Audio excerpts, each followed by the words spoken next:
여러분이 잘 아시는 4대 성인으로 꼽히는 공자라고 하는 사람이 논어라는 책에서 말하기를, 나는 15살에 학문의 뜻을 두고 30살에 뜻이 확고히 섰으며 40살에는 미혹되지 않았고 50살에는 하늘의 명을 깨달아 알게 되었으며 60살이 되어서는 귀가 뚫려 한 번 들으면 그 이치를 알았고 70살에는 마음속으로 하고 싶은 대로 해도 법도에 어긋나지 않았다라고 말했습니다.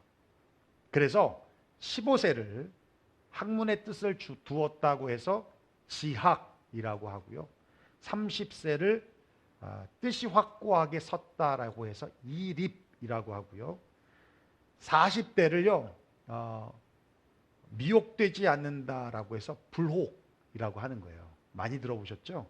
그리고 50대를 지천명, 60대를 이순, 그리고 70대를 고희라고 하는 겁니다.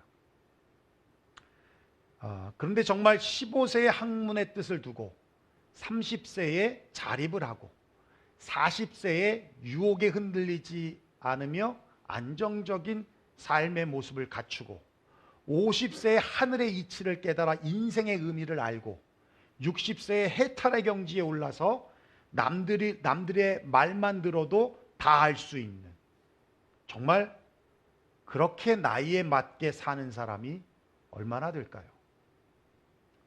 이건 공자가 사는 시대, 아니 공자만 해당되는 나이 계산법이라고 생각이 듭니다.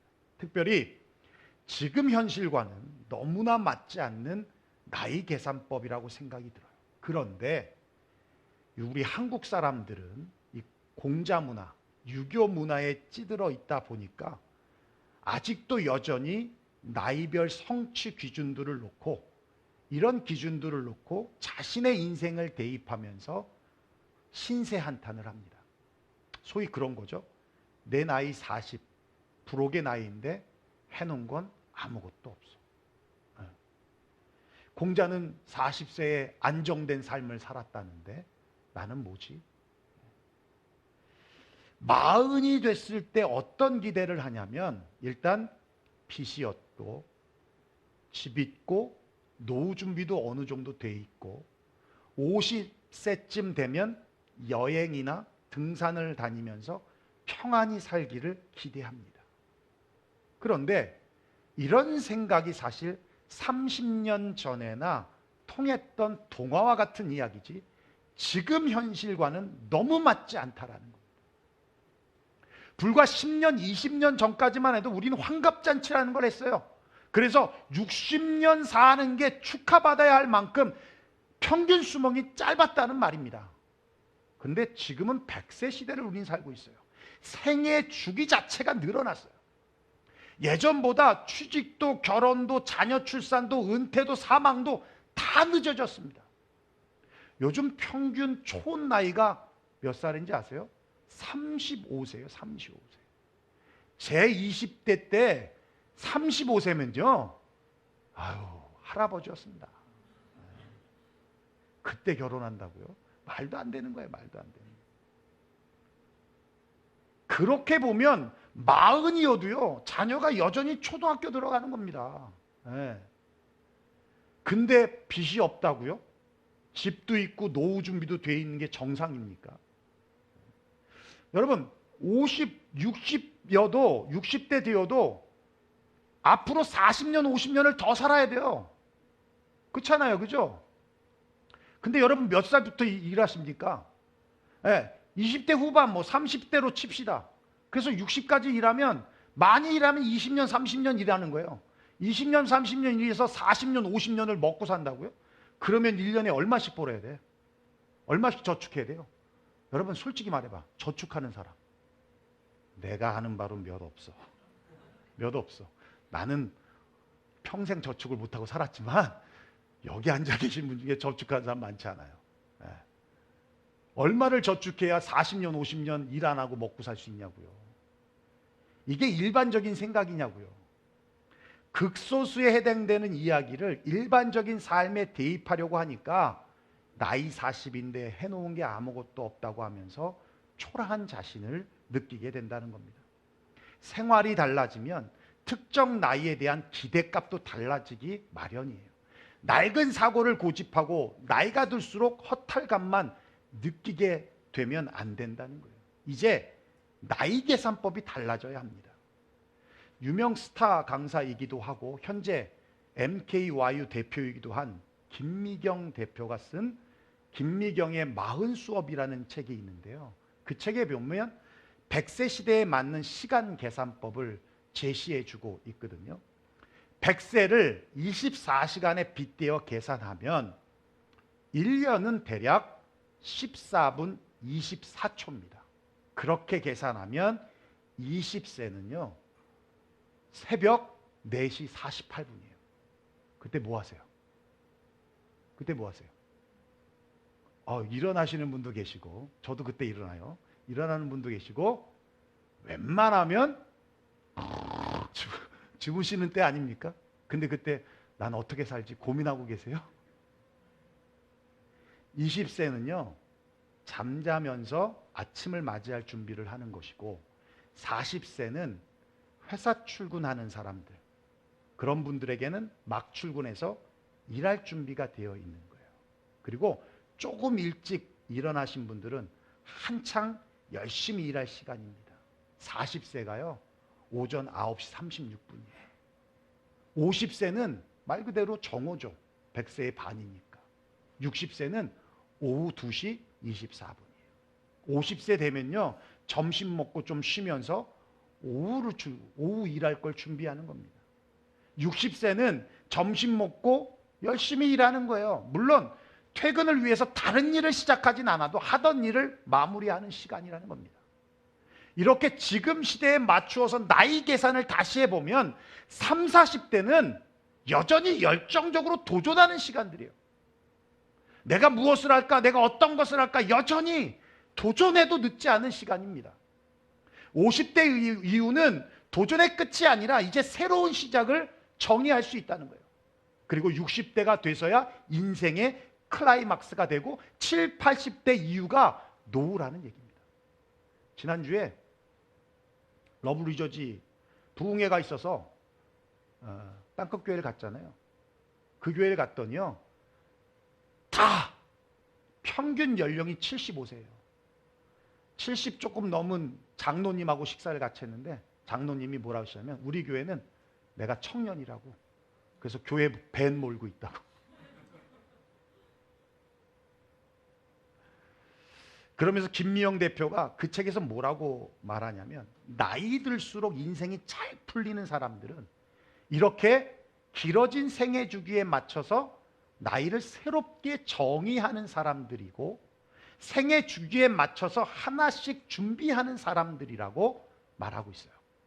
물론 세상에는 남들보다 훨씬 빨리 인생 축제를 끝내버리는 사람들도 있습니다. 젊은 나이에 경제적 자유를 이루고 세상을 바꾸는 위대한 사람들도 있어요. 그런 사람들과 비교하면서 그렇지 못한 자신에 대해서 나는 왜 이 모양이지 하면서 스스로 깎아내릴 필요는 없다라는 거예요.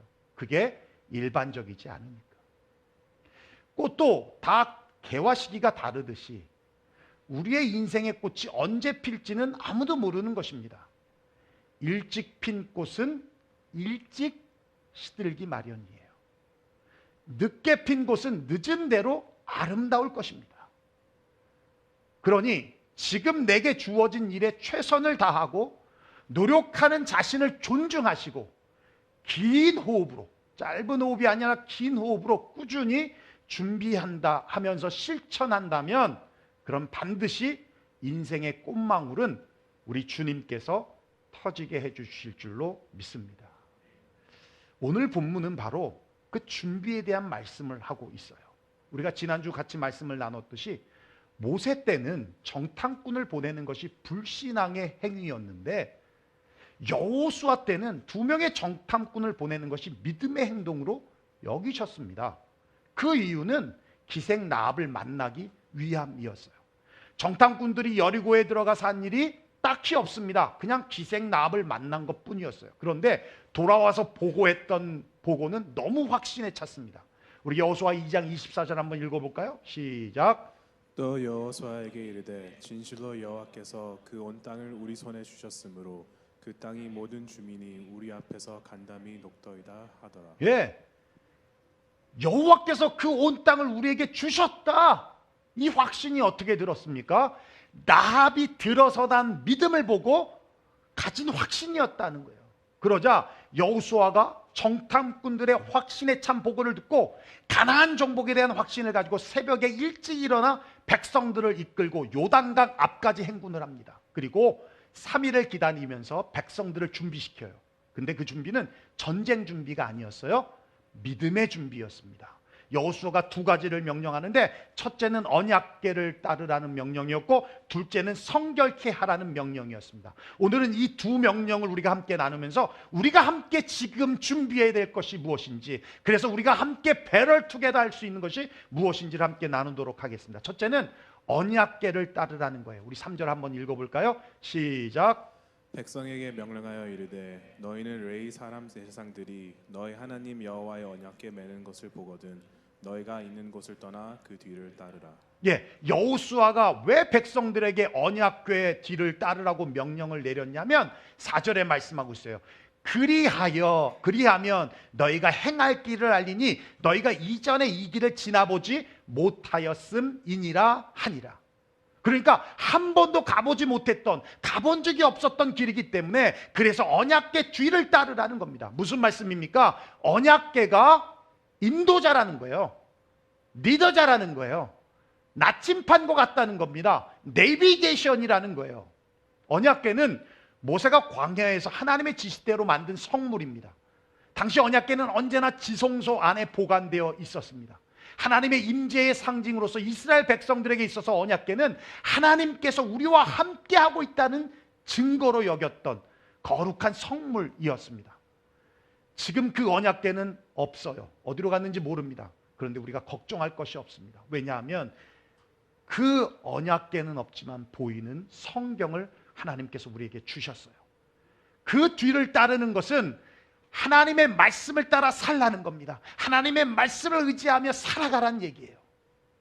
시편 119편 105절 말씀하고 있습니다. 한번 읽어볼까요? 시작. 주의 말씀은 내 발의 등이요 그리고 내 길의 빛이니이다. 예, 주의 말씀은 우리의 삶을 인도하는 안내자이며 내비게이션이고 나침판과 같다는 겁니다. 사막에서는 앞으로 가는 것도 중요하지만 방향이 더 중요합니다. 그래서 내비게이션과 나침판이 필요합니다. 우리의 인생도 마찬가지예요. 광야 같은 삶이라고 말하지 않습니까? 말씀이 우리의 안내자가 되고 내비게이션이며 나침판이 되어진다는 겁니다. 그러므로 우리가 지금 준비해야 할 것이 있다면 말씀이에요. 그 나이에 따라 준비할 것이 있듯이 나이에 맞는 말씀을 받아야 합니다. 배워야 합니다. 그래야 시냇가에 심은 나무가 철을 따라 열매를 맺음같이 나이에 맞는 열매를 맺을 수가 있고 더 분명하고 선명하게 인도함을 받을 수 있다는 것입니다. 제가 우리 청년들한테 조금 안타까워하는 부분이 있었어요. 뭐였냐면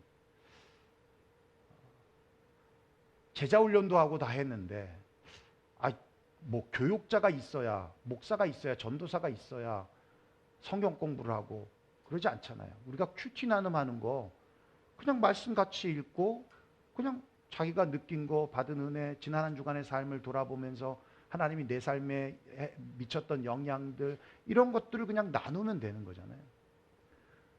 그리고 기도 모임도 좀 있었으면 좋겠고 그랬는데 그거를 못 하더라고요. 그런데 우리 지영이, 영적으로 아주 충만한 우리 지영이가 우리 청년 몇 명과 함께 말씀 나누기를 했어요. 근데 너무 은혜로운 거야. 그러다가 이제 지영이가 빠졌어요. 그랬더니 이제 우리 청년들 생각이 바뀐 거야. 우리끼리 할 수 있다. 우리끼리 나눔이 될 수 있다. 생각이 바뀌니까 그 모임이 1년도 넘게 지속적으로 되는 거예요. 근데 그 모임이 너무 좋은 거예요. 그러니까 한 명, 두 명이 더 들어오고 또 기존에 하던 친구들이 굳건하게 있으니까. 그러니까 이제 이 모임이 너무 좋으니까 더 확장시키고 싶은 거예요. 저한테 지난주에 이 모임을 좀 더 확장해도 되겠냐? Why not? Why not? 제가 바라던 일이었어요. 그러면서 말씀을 일주일에 한 번씩 이렇게 같이 줌으로 만나서 하는데 너무 감사한 거예요. 그런 준비가 필요한 겁니다. 여러분, 제가 개척 초창기에는요, 억지로 성경 공부 시켰어요. 그래서 주일날 친교 끝나면 전교인을 대상으로 창세기부터 시작해서 성경 공부를 했습니다. 저도 그때는 개척 단계니까 얼마나 열심히 충만했겠습니까? 네. 근데 억지로 하니까 부작용이 생기는 거예요. 밥 안 먹고 집에 가. 성경 공부가 부담돼서 주일날 안 와. 때려쳤어요. 그리고 제가 마음 먹은 게 있어요. 하자고 할 때까지 안 한다. 절대로 내가 주도하지 않는다. 하자는 얘기를 안 하더라고. 근데 요즘 젊은 집사님들이 성경 공부하고 싶다고 저한테 그래요. 여러분 아시잖아요. 저한테 뭐 요구하면 제가 안 돼요라고 한 적이 없어요. 합시다. 그래서 월요일날 커피 브레이크 성경 모임을 같이 하는데 너무 좋아요. 너무 좋아요. 그랬더니 연세 드신 권사님이 저한테 그러시는 거예요. 아니, 젊은 집사들도, 일하는 젊은 집사들도 그렇게 시간 내서 성경을 공부하는데 우리도 합시다. 그래서 매주 목요일 목요일 오후 1시 반에 교회에서 만나서 커피 마시면서 성경 공부하기로 했어요. 올해 우리가 영토를 다시 편성해서 영토 모임을 하고 있는데, 작년부는 금요일 저녁 9시 반에 줌으로 만나거든요. 얼마나 열심히 하는지, 얼마나 진지하게 하는지 너무 감사하더라고요. 매주 줌으로 만나고 있어요. 말씀을 같이 나누는데 너무 은혜로운 거예요. 그러면서 줌을 안 샀어요. 안 사니까 35분. 근데 지난주는 돈 계산하다 끝났어요. 얼마지? 그러면 얼마예요? 그랬더니 끊겼어. 우리의 원칙이 있습니다. 질척대지 말자. 그래서 카톡 보내면서 우리 다시 만나, 이런 질척대지 말자. 근데 아무도 질척대지 않아요. 그냥 거기서 끝난 거야. 그냥 끝난 거야. 나머지는 알아서 하는 거예요. 말씀을 다 나누든 못 나누든 상관없이 알아서 하고. 여러분, 말씀을 준비해야 돼요. 지금 여러분이 말씀을 준비해야 돼요. 말씀은 믿음의 그릇을 준비하는 거예요. 믿음의 그릇은 축복의 그릇입니다. 그러니까 말씀을 잘 준비하면 복을 받는데, 철을 따라, 시대에 따라, 나이대에 따라 열매를 맺고 잎사귀가 마르지 않음 같은 그런 형통한 복을 받는 겁니다. 믿습니까?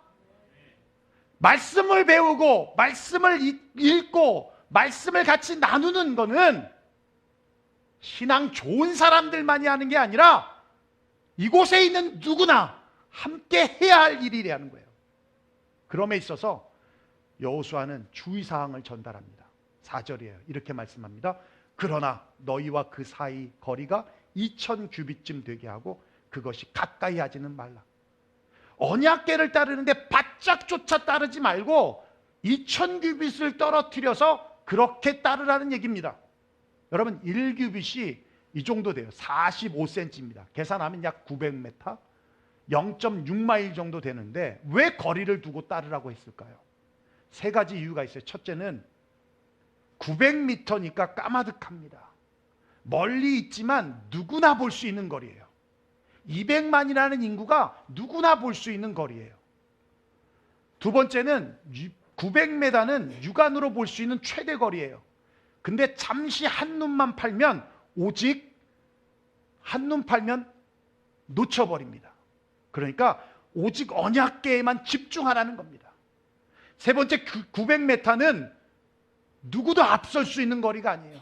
절대 언약궤보다 앞서지 못하게 하려고, 그래서 900m의 거리, 2000규빗의 거리를 두고 따르라는 겁니다. 우리가 여행을 가서 렌트카를 빌려서 내비를 보면서 이 초행길을 가는데 내비보다 앞설 수 있습니까? 내비보다 앞서면 왜 내비를 켜놓고 다닙니까? 예, 그럴 수도 없고 그래서도 안 되는 겁니다. 잘못하면 큰 사고가 나는 거예요.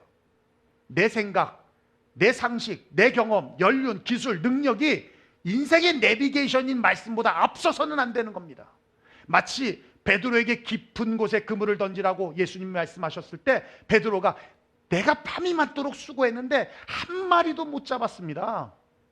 그런데 예수님이 하라고 하시니까 내가 그물을 내리겠습니다 라고 하면서 순종했더니 그물이 찢어질 만큼 고기가 잡혔어요.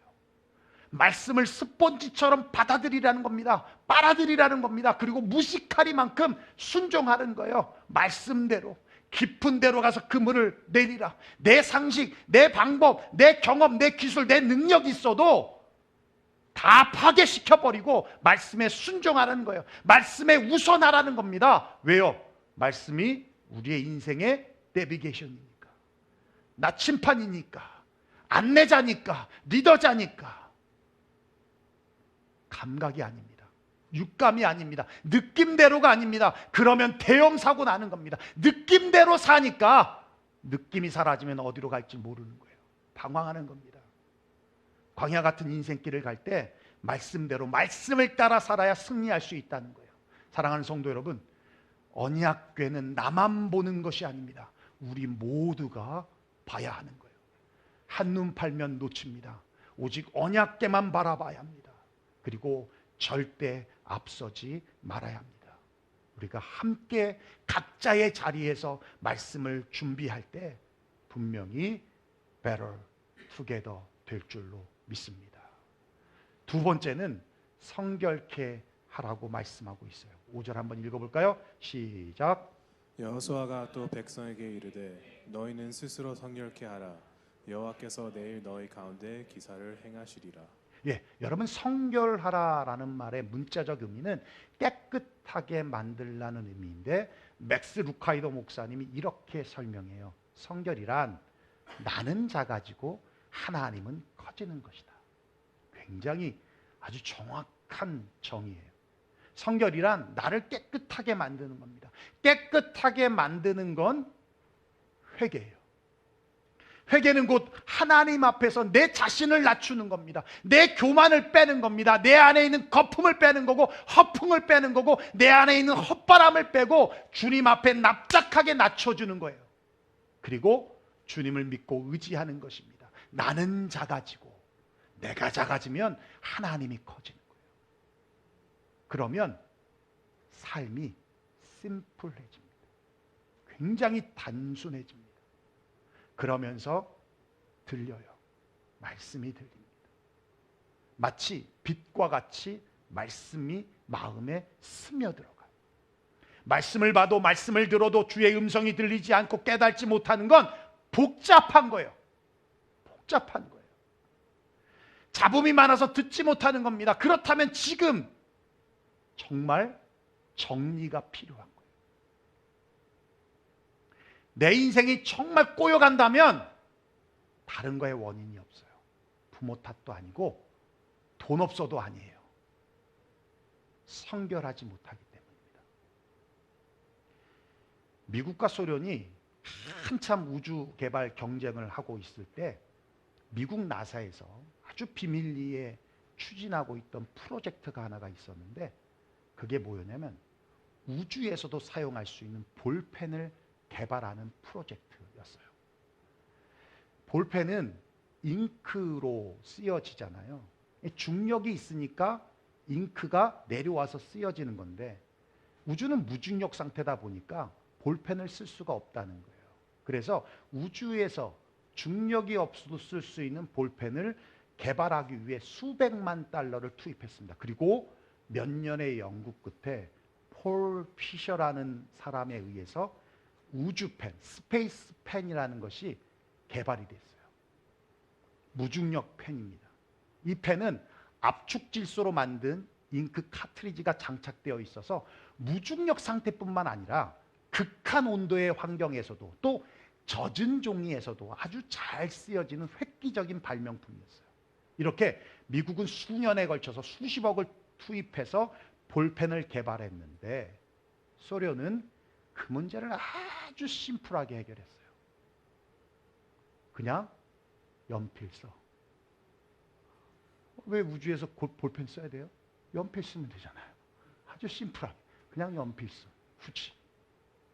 한쪽은 수십억을 들여서 고민할 때 다른 한쪽은 단순하게 연필 한 자루로 문제를 해결해요. 간단합니다. 굳이 볼펜을 써. 그게 맞는 게 요즘에는 누가 볼펜 씁니까? 다 이거 하죠. 그렇죠? 무중력도 이거 되잖아. 그렇죠? 이와 같이 하나님께서 하는 모든 문제는 아주 심플하게 해결됩니다. 하나님의 응답 또한 아주 심플해요. 우리가 문제를 어렵게 접근하고 어렵게 푸는 것이지 하나님은 아주 심플합니다. 능력이 있으니까. 능력 없는 우리야 고민되고 갈등되고 복잡하지, 능력 있는 분은 아주 쉽게 되는 거예요. 그러니까 단순해야 합니다. 그게 뭐라고요? 삶이 성결해지는 거예요. 죄가 들어오면 복잡해집니다. 그러면 회개하고 성결해지면 심플해집니다.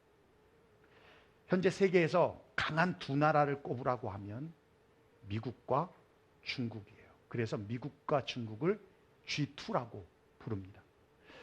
중국은 어떻게 미국과 맞설 수 있을 정도의 초강대국이 되었을까?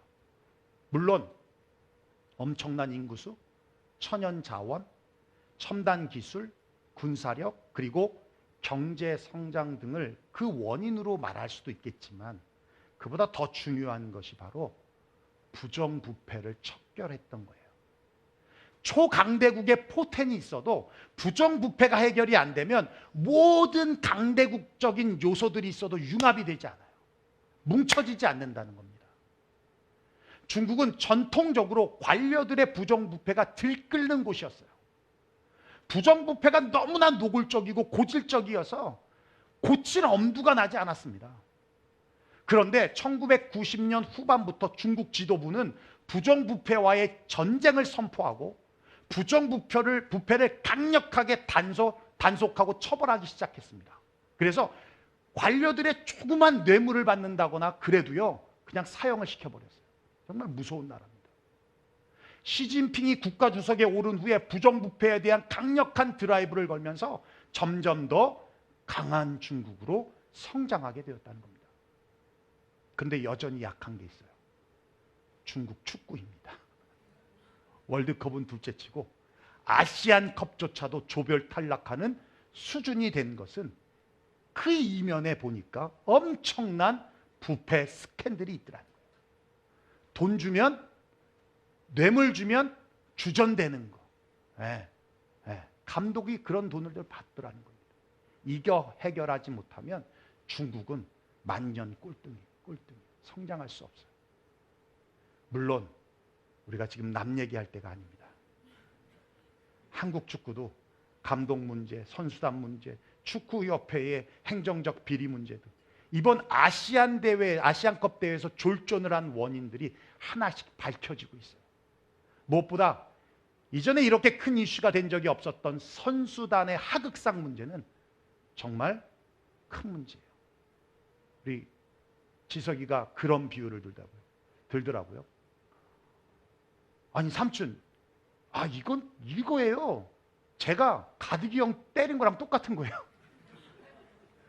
그랬더니 확 오더라고. 근데 쟤는 못 때려요. 한 대 맞으면 뻗거든. 가득이 팔뚝이만 하게. 누구도 못 건드려. 그거예요, 그거. 여러분, 축구는 팀 스포츠입니다. 그 말이 무슨 말이냐면 개인 실력도 중요하지만요, 실력이 좀 부족해도 조직력으로 충분히 메이크업이 된다는 거예요. 강팀이 될 수 있다는 거예요. 여러분, 대표적인 사례가 2002년 한인 월드컵 아닙니까? 여러분, 개개인의 실력을 보면 우린 유럽파가 한두 명뿐이었어요. 거의 다 국내파예요. 그래봤자 제1리거 정도예요. 그런데 4강에 올랐어요. 4강. 원팀이 되어서 조직력을 갖추니까 철벽 수비되더라는 겁니다. 날카로운 공격력이 살아나더란 겁니다. 그러니까 4강에 오를 수 있었다는 거예요. 근데 이번에는 여러분 웅장할 만큼 마음이 웅장해질 만큼 개개인의 능력은 뛰어나요. 예. 그런데 4강에서 요르단에게서의 졸전뿐만 아니라 거기까지 가는 것조차도 졸전을 펼치면서 올라갔어요. 알고 봤더니 선수들 간의 불화로 인한 것이라는 보도가 나오고 있습니다. 그 중심에는 오만한 선수의 선 넘는 행동 때문이라고 언론이 연일 보도하고 있어요. 저는 개인적으로 축구 팬 두지 않았는데 내가 그 친구를 나는 이제 평생 팬이 될 거야 라고 지석이한테도 얘기했거든요. 근데 탈퇴했습니다. 근본이 없는 사람은 좋아하지 않아요. 어떻게 지석이가 가드기를 때릴 수 있습니까? 이건 말도 안 되는 거예요. 이거는 감히 있을 수 없는 일이에요. 제가 만약 그렇다면 쟤는 집에 가야 돼. 맞기 전에 비행기 빨리 태워 보내야 돼요. 이렇게 죄가 들어오잖아요. 복잡해지는 거예요. 강력함이 사라지고 조직력이 망가집니다. 이건 여러분 개인의 삶과도 다르지 않습니다. 한 번 죄 짓는 것 아무것도 아니라고 생각할 수 있어요. 근데 한 번이 두 번 되고 두 번이 네 번 되고 네 번이 습관이 되면 죄책감 없이 죄를 짓는 거예요. 그러다 보면 나도 모르게 내 삶이 점점 더 러스트 되게 돼요. 지금까지 쌓아왔던 모든 것이 조금씩 허물어지면서 어느 순간에는 붕괴가 돼버린 겁니다. 이건 마귀가 원하는 거예요. 사랑하는 성도 여러분, 우리가 앞으로 계속 보겠지만 요단을 앞두고 왜 성결하라고 했겠습니까? 그게 힘이고 능력이에요. 그리스도인들의 능력은 누구보다 잘할 수 있는 것을 갖고 있어서가 아니라 누구보다 더 깨끗한 삶을 살기 때문에 거기에 거룩함이 있는 것이고 거기에 능력이 있는 겁니다. 왜냐하면 하나님 앞에서의 성결함은 하나님의 능력이 흘러올 수 있는 채널이 되기 때문에 우리가 성결하게 될 때 단순해지고 심플해집니다. 열심히 공부하는 것도 중요하고 돈을 벌면서 미래를 준비하는 것도 중요합니다만 정말 지금 중요한 것은 하나님의 말씀을 준비하고 배우고 읽고 묵상하는 것과 내 삶을 성결하게 유지하는 것. 이것이 준비되어 있지 않으면 성공할 수 있는 여러 가지의 조건들이 있어도 이건 모아지지 않는 거예요. 이런 준비가 모든 것을 하나로 묶어낼 수 있는 힘이 되어지는 겁니다.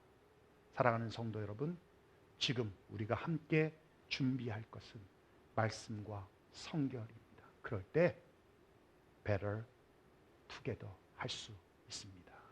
기도하겠습니다. 네, 오늘 말씀 들은 대로 우리 함께 기도했으면 좋겠습니다. 하나님, 말씀을 준비하게 하여 주옵소서. 단 한 장이라도, 단 한 패러그래프라도 늘 말씀을 보게 하시고 또 수많은 세상의 유혹 속에서 성결함을 지키고 유지하면서 준비하는 저희들이 되게 하여 주셔서 하나님 내게 주신 비전들을 온전히 이루어 나아갈 수 있도록 인도하여 달라고 오늘 말씀 들은 대로 함께 기도하며 나아가겠습니다. 함께 기도하겠습니다. 고마우신 우리 아버지 하나님, 감사와 영광을 하나님 앞에 올려드립니다.